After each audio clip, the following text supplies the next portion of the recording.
இந்த அரசாங்கம், பாஜக அரசாங்கம் அந்த அளவுக்கு அச்சப்பட்டு இருக்கிறது. இந்த தேர்தலிலே தோல்வியை அவர்கள் எதிர்நோக்குகிறார்கள். எதிரிகளை எப்படியாவது வீழ்த்துவதற்கு ஏதாவது செய்ய வேண்டும், வீண் பழியை சுமத்த வேண்டும், அவர்களை களத்திலிருந்து அப்புறப்படுத்த வேண்டும் என்று இந்த தலைவரை, ஆம் ஆத்மி கட்சி தலைவரை, முதலமைச்சரை கைது செய்திருக்கிறார்கள். ஆனால் அது அவர்களுக்கு, மக்களுக்கு அவர் பாஜக மேல் உள்ள கோபத்தை அதிகரிக்கும் என்ற அடிப்படை அறிவு கூட இல்லாமல் அதை செய்திருக்கிறார்கள். பொறுத்திருந்து பார்ப்போம்.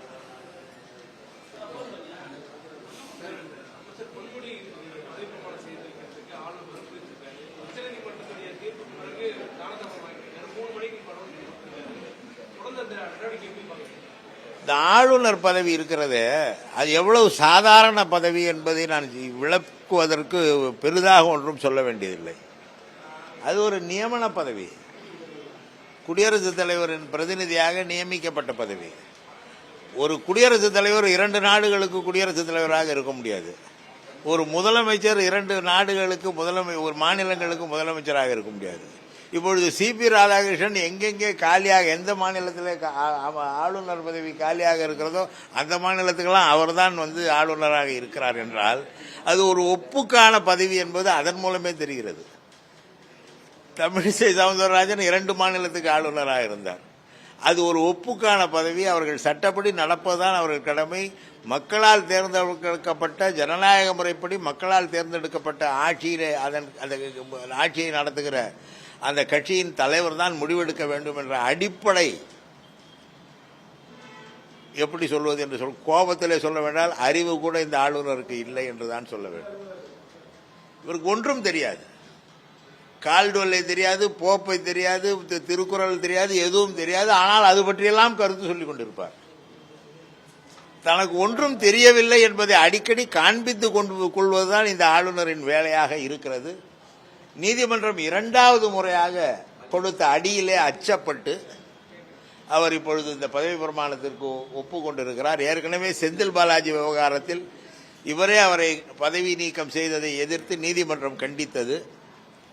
முதலமைச்சருக்கு தான், ஜனநாயகத்திலே முதலமைச்சருக்கு தான் அதிகாரம். முதலமைச்சர் அதில் ஏதேனும் சிக்கல் இருந்தால் அந்த விளக்கத்தை இந்த அரசாங்கத்திடம் கேட்டு அதற்கான விளக்கத்தை பெற்று நடவடிக்கை எடுக்க வேண்டுமே தவிர இவரே முடிவெடுப்பதற்கு எந்த அதிகாரமும் கிடையாது. இந்த ஆளுநர் பதவியை ஒன்றிய பாஜக அரசு தனக்கு பிடிக்காத, தனக்கு எதிர்க்கட்சியாக உள்ள கட்சிகள் ஆளுகிற மாநிலங்களிலே அவர்களை நியமித்து அவர்கள் மூலமாக இந்த ஜனநாயகத்தை குலைக்கும் வகையில் தவறாக பயன்படுத்தி கொண்டிருக்கிறது என்பதற்கு இது ஒரு ஆதாரம். ஆனால் இந்த விஷயத்திலே ஒன்றிய அரசே ஆளுநரின் செயல்பாட்டை ஏற்றுக்கொள்ளவில்லை. அதுதான்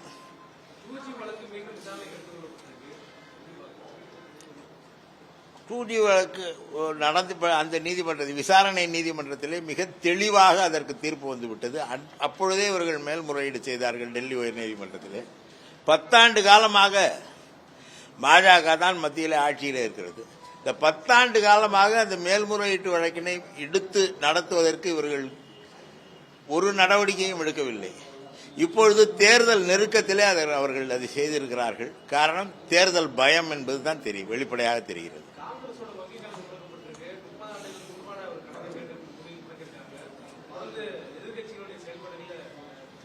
பயம், தேர்தலில் தோத்துருவோங்கிறது அவங்களுக்கு நல்லா தெரிஞ்சு போச்சு. வெற்றி பெறுவோம் என்ற எண்ணத்திலே உள்ளவர்கள் இப்படியெல்லாம் செய்ய மாட்டார்கள். தேர்தலில் தோல்வி உறுதி என்பதை நாங்கள் சொல்லிக் கொண்டிருக்கிறோம் எதிர்க்கட்சி என்று. ஆனால் இப்பொழுது அவர்களே அதை ஒப்புக்கொள்ளும் விதமாக பல நடவடிக்கைகளில் இறங்கி இருக்கிறார்கள்.